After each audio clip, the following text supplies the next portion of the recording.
ሰው ከክርስቶስ ጋር የሚኖርበት ቀን ይናፍቃል። ይሄ እኛ ያለው በእኛ እጅ ነው። ቤተክርስቲያን መከራ ውስጥ ናት። በገንዘብ ሰው ይታረዳል፣ በገንዘብ ካህን ይሸጣል። እንዴት ነው የምናደርገው? በክርስቶስ ቤት ውስጥ እሱ ደሙን ያፈሰሰለት ሰው ይታረዳል፣ ይገደላል። እየተሰደድን ነው።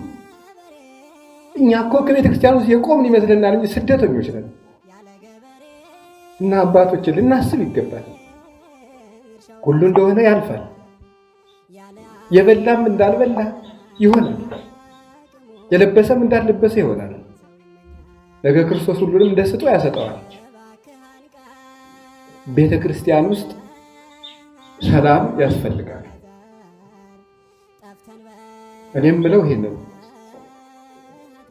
ክርስቶስ ለቤተ ክርስቲያን ይዞላት የመጣ ነገር የይቅርታ ደም ነው። ዓለም የሚቀድስ ደም ነው ይዞ የመጣ። ካህን እጆቹ ይቅርታን ያፈሳል፣ ይቅርታን ያንጠበጥባል። ቅዳሴ ላይ እጆቻችን የይቅርታ ደም ተነክረው ወጥተው እንዴት የሰው ደም እናፈሳለን? እንዴት እንደበድባለን? እንዴት እንሳደባለን? እና አሁን ተመልሰን ይሄን ማሰብ አለብን። እውነቴን ነው። እዚህ ያለነው ካህናት እንኳን ሄደን መታረቅ አለብን። ካልሆነ ግን ምዕመናን የእኛን ገፈታ ነው እየቀመሱ ያለ።